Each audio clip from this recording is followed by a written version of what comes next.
appreciate you guys. Actually, I thought that anytime you get, something that's positive around your program, and you guys were very helpful in putting those things out.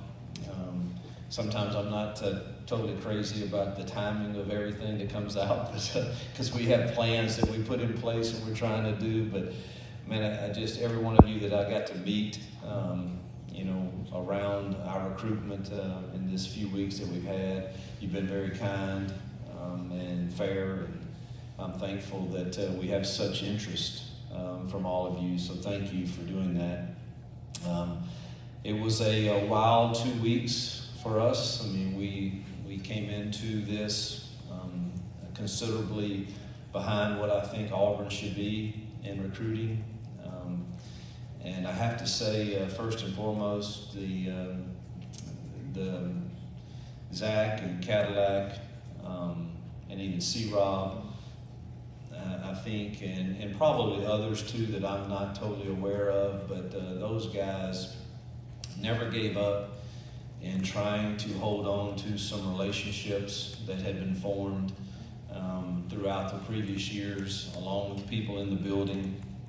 And they deserve a ton of credit for hanging us in the fight until we could get what these families appeared to have some stability and some direction and some vision for our program. And so I'm thankful for those guys. They were faithful to the Auburn family and held us in there with a lot of guys. And then we could get our staff here in place and get in the homes and share the vision with some families, and able to, in a short amount of time, depending on what you look at, I've heard all the numbers, but go from somewhere like 60th to, whatever we are today. I've seen 20th, 19, 16. I never know exactly what those mean, but we're somewhere in that ballpark. And I think that's a remarkable job by not only our on-the-field coaches that we're actively out and getting after it, but also the people that serve this program here in the building, from compliance to all of our recruiting staff and all the people that just served and made the families that came on the visits really feel like, man, there's something special that could be occurring here. So there's a lot of people to thank, and I'm sure I'm forgetting people, but I wanted to start just by saying that there's a lot of people that really held us in some battles for some really good players, and we're excited that showed some to fruition today in some of these young men and their families. So thought we really did well with the DB room, and made some dents in our needs in the offensive line room. Edge guys, I thought we did really well with. On defense, interior, we still have a little work to do, and we still have some work to do in the O-line. We're not through there. We're not through anywhere. We still have some big targets out there that hopefully we can close on either now or in the second wave when we hit the road back in January, when we get back in January, and then or the early visits in January. So there's still a lot of targets that we have and some needs, but I thought, man, just you think about J.C. Hart here locally, who's a 4-3 kid and stayed strong with us. I'm really not sure if this guy plays DB or receiver. He's dynamic with the ball in his hands, and kind of anxious to get him here and see. Colton Hood, Auburn legacy guy that we were able to flip from Michigan State, and he in turn helped us. Wonderful mother and father, and Crystal and Benji. Kind Lee, man, what a big time get there. What a football player he is. Flipping him from Ohio State and out of Georgia. Mylan was an incredible, dad to get to know, and just a great job by Zach, really holding us in that one and getting it to the finish line, along with McGriff and everybody else helping. Darren Reed, man, I think this guy's going to be a heck of a player, and loved one of my favorite home visits there, just being in that home. That's probably I don't want to say, I don't want to hurt anybody's feelings. That may be the best meal we had. That was. I don't know what was in that gravy, but it was pretty special. It was a good meal. I've got to get back on my diet after this recruiting, but really love that kid, and he loves Auburn. And then Bobby, Jamison Travis, we think this guy, I have no idea. JG did all of this pretty much by himself. I can't say I helped him much at all, other than telling him this dude on film is electric and dynamic, and we need big fellas that can run like him, and I think that's a big get for us to help us on our interior. Stephen Johnson, another kid that was committed to an in-conference school that just fell in love with Auburn on the visit, and we need big bodies, and this is one big human being for sure. Wiley, man, what a family. Just another edge guy that I think is going to be an outstanding player. Wonderful mom in Kimberly. Then Keldrick Falk, man, what a battle. Probably spent more time on this one than any. Just love this kid, love his family, and man, Miss LaKendra is just a joy to be around, and just so thrilled that they decided to trust in the vision here and to join us. Elijah McAllister, two-time team captain in this conference at another school. Excited to have him. I think he's going to bring some maturity to that side of the ball, some leadership for these young guys who I think are incredibly talented, like Brent Williams, who we got also, another edge guy. Some of these edge guys I hope grow into being like Four Eyes also in time, but I just love their dynamic ability. Connor Liu, one of the best centers in America out of high school. That was a hard task there to convince them that this vision here and the stability now he was ready to come, and took us a little while, but he and his family came on another visit, which they're allowed to do, and it was awesome to get them. Braden Joyner has been, solid with us, one of the most solid guys since we got here, and just helped us recruit all the way through. Wonderful family. Haley's, all of them just love Auburn, and so glad we got them. Tyler Johnson, we think this guy's going to be in time. I don't think he's ready-made, but he is exactly what you're looking for in an offensive tackle out of Louisiana. And we're able to get him, and hopefully we will develop him into being a 2-3 year starter when he gets in our program here. Big Too-Tall Miller, Xavion. You're going to love this kid. He brings joy around him. Jake and Joe did an incredible job of winning that battle and recruiting him against other SEC programs, and he's a guy that we need to play right away. We're excited to have him too. Clay Wedden, another one of those in the Connor Liu mold that's going to be an Auburn man, and I think in time play a lot of football for us. Excited to get those high school offensive linemen. Hank Brown, I'm big on not signing a quarterback that I haven't seen throw. I'm very uncomfortable about that, and I've witnessed this guy make every single throw that you need to make.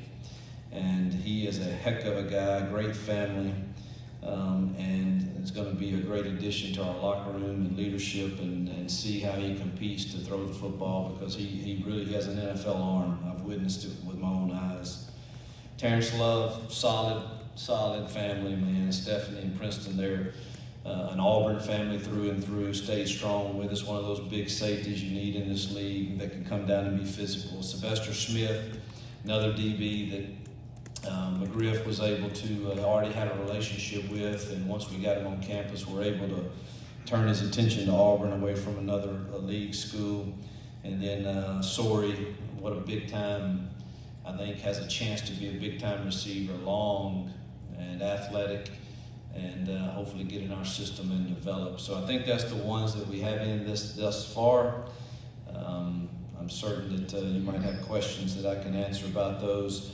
I wanted to address too, before we open it up for questions, I think we've announced our new staff, OC, quarterbacks Philip Montgomery, associate head coach and running backs Carnell Williams, offensive line Jake Thornton, tight ends Ben Agamoa.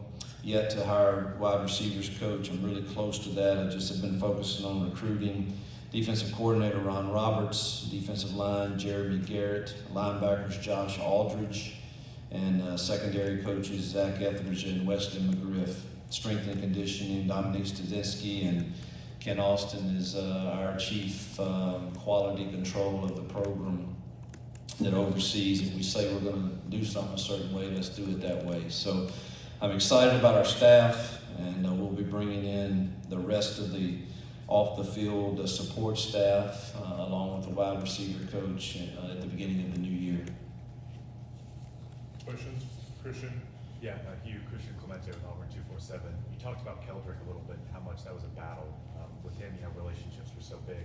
Talk about you and Jeremy Garrett going in there and developing the relationships you need to get Keldrick, a guy that you really need for the defensive line. A ton of FaceTime calls, and I only get one in-home visit, so the rest of it is me making sure that he feels.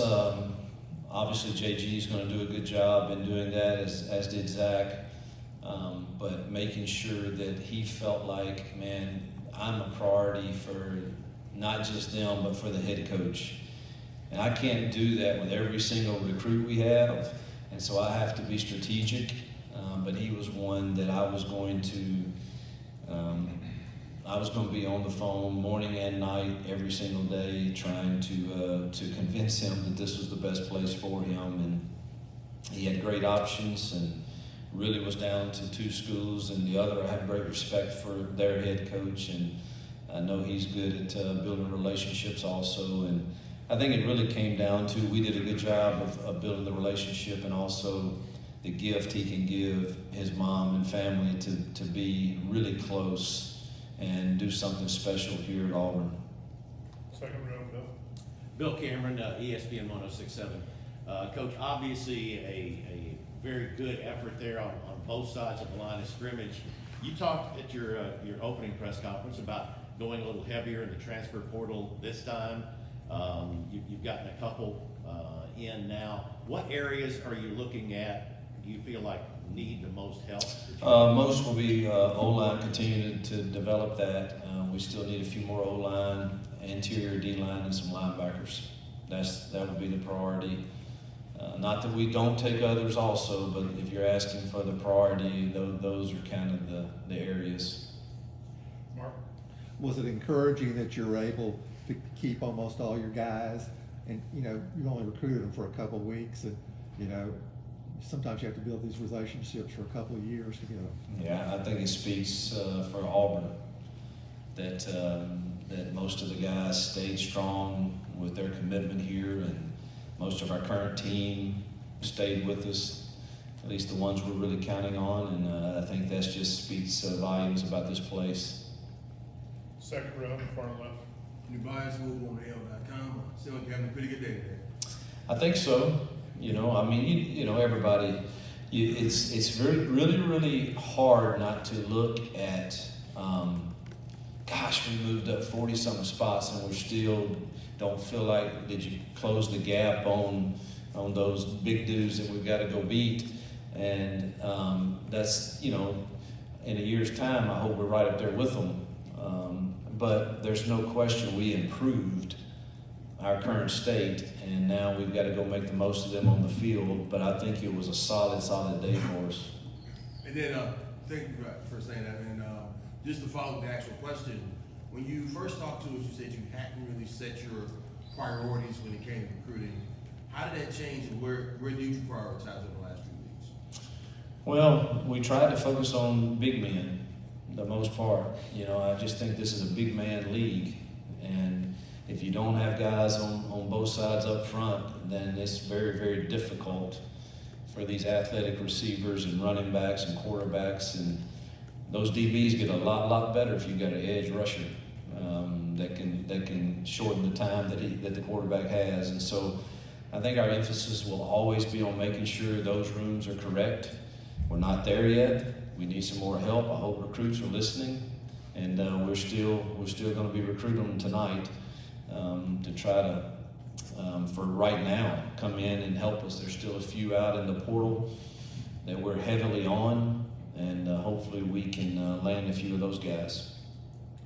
Brian, front row. Yes, Brian Matthews, AuburnSports.com. How vital was Zach Etheridge in closing out this class for you, and how would you evaluate him as a recruiter, and how important was it for you to retain him on your staff? Yeah, I've said it, today on the SEC Network and in my opening. I don't think I can, say it with any more emphasis. I don't think we signed the class we have today without Zach's efforts and Cadillac's also. So I thought those two just played huge roles, and Zach was in on most of the current committed guys, and then was very vital in turning some from other schools. He was vital. Second row, right, Richard. Richard Silva from Montgomery Advertiser. You mentioned earlier how wild these past 2 weeks have been. What, in terms of hours for you and your staff, what the days look like? Oh gosh, when you're on the road, it just depends on when your last visit is and where you're going next. But even if you were to be fortunate one night to get to a bed somewhere at 8 or 9, you feel like you have to be on the phone for the next 3 to 4 hours because you just feel so uncomfortable that you haven't really recruited them for a year, and do you really have enough relationship with them to get them across the finish line. So even if you're getting to lay down, you're really not resting too much because you're on the phone, and then the last few days have been really long. So hope everybody can get away today, and including myself, and shut it down for a little bit. But the new calendar we have with the new portal windows and all of that, there's not much rest this time of year for sure. Front row, right. Jeff Shear, AuburnTigers.com. How much of a factor in your assessment was this new facility? These kids are a little different today. I think it's important for sure. It is a part of the decision. But everybody's got pretty good stuff. And so we're thankful for it. Don't get me wrong. I think it's incredible. And I think it's going to play more of a dividend the more we have better relationships. But it was hard for me to tell because of our lack of relationships, how much it really played. But I think you give us time for them to get to know us, our vision, see us compete in a way on the field, plus this facility. I think then we've got a good combination. Hugh, Nathan King, Auburn Undercover. You mentioned Philip Montgomery now as your OC quarterbacks coach. What was sort of your process in evaluating him as a candidate, as somebody maybe you can mesh your offensive philosophy with? Yeah, finding somebody who's very similar offensively, because I don't really want to change kind of the philosophy of the offense and the things we do, and then someone who's done it at a very, very high level for a sustained period of time. And if you go look at his track record as an OC at Baylor and even at Tulsa, where analytics would say he's probably playing with less than a roster than some of the teams he's competing against, but yet is always moving the football and always doing good things to create points. And so then it was a matter of me just getting to know him and us feeling comfortable with each other moving forward. And we spent the better part of 2 days together, and then a lot of phone calls. And I don't get in a big hurry making those decisions. I want to get them right, and there was quite a few that were interested in it, but just really felt comfortable that he was the right fit for us here. Far left, JG. JG, publisher at AuburnSports.com. Before you got here for like the last 6 months, Auburn's NIL operations kind of been coming together. A lot of people felt like the right guy comes in here and kind of harness that. You did that. Talk about how that worked out. Well, there's no running from it. The On to Victory NIL and NIL in itself is a factor in recruiting. And I have said in every home, and I'll say it here, I don't think that should be the primary reason a young man chooses a school. In some homes, that is the case. They're choosing it because of that. I think that's a bad reason to choose a school that you're banking your whole future on your development at. And but I think it's part of the equation. And if everything is fair and equitable to a family from the collective and the environment and the relationships, and you know that your heart wants to be somewhere, that should be 75% of it. And then you have an opportunity to come and create more value for yourself by the way you perform, which if you're in the right environment, we're all going to do better. And sometimes I think chasing money alone is a bad practice. And I'm a big believer that you chase people and you chase places. But there is absolutely no question about it that this climate that we're in today, that the NIL is important, and we need the Auburn family to support our Own to Victory collective. We need them to support it at a high level. If we truly want to compete in this level, in this conference, because there's a lot of schools that are well organized, and I enjoyed working with them. Thought Brett and Jason and those guys, man, they were standing ready to assist and help and try to figure out the best practice of going about it. And there's a learning curve, and I look forward, we'll have some meetings, I'm sure, in the future with our administration and them, and just try to make sure, man, here's the best practice, here's the best plan, and this is what's best and how to operate. But there is no doubt that it is an important factor. Mark? Yeah, Mark Murphy from Inside the Auburn Tigers and 24/7. Considering you got a lot of rebuilding to do, how important was it to get a lot of these guys who are coming in January? You can go through winter workouts and spring practice. Huge. I mean, huge. If a kid's told me he was mid-year, he went from a 2-star to a 3-star. You know what I mean? Because I'll bank on our coaching staff. You know, if the kid has some ability, I think we'll get the most out of him. If he was a 3-star, he became a 4-star. You know, it's just, it was vital when you look at our depth chart. That's a bit scary to me in some places, that we need to get some help for spring ball. And I can't remember the last count, 13 mid-year, So 12. and hopefully we're not through. Device? Bryce, we'll one again. Hugh, you went to gymnastics, you've been to a few restaurants around town. How important is that part of it been to you, ingratiating yourself to the Auburn community? Well, I haven't gotten to yet. I think that's something that comes naturally for me. I've only been out really a couple times, and then to the gymnastics meet, and man, that was impressive. You know, and you're looking at a gold medalist, and not just her, but the phenomenal team that they have at Auburn Gymnastics. But you know, you don't just every day walk across the best in the world at what they do. And so I enjoyed getting to see that, and you know, I joked around with the coaches.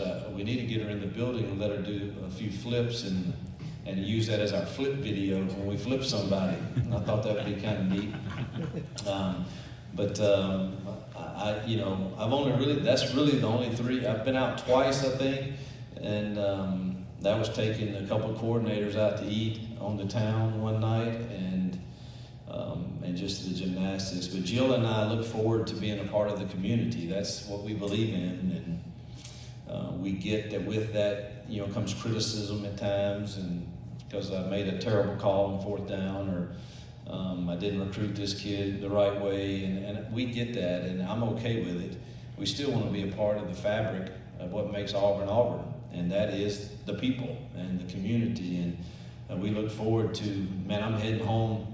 Well, I say home, heading back, and finally I have not packed the first thing, but look forward to moving our stuff as soon as Christmas is over, and getting here and being a part, going to church, and just getting into a normal routine of being a part of the Auburn community. Bill? Bill Cameron again. You mentioned the coordinators. A couple more questions on that. Any thoughts on the play calling, and then to defense? Just talk about the defensive philosophy with Coach Roberts. Looks like both are aggressive. Yeah, I believe in creating negative plays on defense, stopping the run, and trying to take away what they do best, their best passing plays. And I know Ron feels the same, and he's multiple and he's aggressive. And if you can get people behind the chains, it's uncomfortable. That's play callers, and you got to be great on third down and in the red zone. And you're going to give up yards today to these offenses. In most games, it's just how you give them up, and where you give them up, and all of those things. And Ron's a veteran. He's trained most of the top defensive coordinators in the country, and I really don't fool with that side too much, and have great confidence in that staff we're putting together between he leading that crew and the experience in the back end with Zach and McGriff, and then Josh and Jeremy, who I'm very comfortable with because I've seen the work they've done, and I think they do it at a very, very high level. And their kids love them, and they play really hard for them, and that's a staple of Ron's philosophy in defense is, we're going to work hard work, and get after it. And I think that that sometimes can overcome maybe some deficit in talent that we might have early on. Offensively, I'm excited about what Phillip brings, what Kent brings to that room as a guy that I've been with also. And the play calling is going to be on Phillip. With obviously, I reserve the right to jump in and help, and I'll be in those meetings some to just make sure I know what we're doing. And we'll probably share a few things here and there, but I didn't hire him to not use him, and I think I need that help right now. There's so much to manage in this world of managing your current roster and recruiting and playing to your strengths. I need some people in there that I know can put a great plan together and then call it. But I've never coached on any staff that the head coach didn't step in and make calls from time to time or suggestions, and I'll reserve the right to do that too. But I don't think there's any egos. I don't have one anymore. I don't think they do. It's just, we want to do well. We want to do well together. Don't care who gets the credit. Let's just put our kids in a position to win. Second row. Hugh, Carter Byrne, ESPN 106.7. Given the short window of time you had to kind of get to work, what does this group, what kind of foundation do they provide for 2023 and going forward? I try to sell that to these kids to be part of the resurgence, man. Y'all are the first class to do it. Whether you're a transferred guy or whether you're a high school guy, man, you're setting the tone for the future.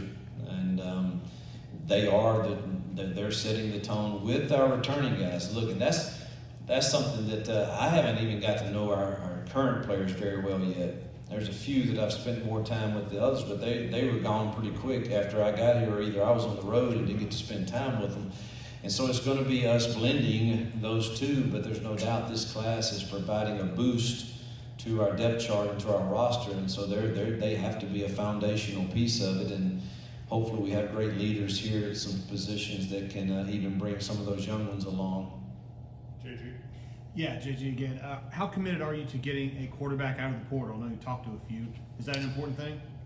Yes. We're if it's the right one that we believe we can win games with, and we've gone back and forth on our rankings of them, and we're kind of looking at that list right now and in conversations with the next man up, and hopefully we'll get the right one.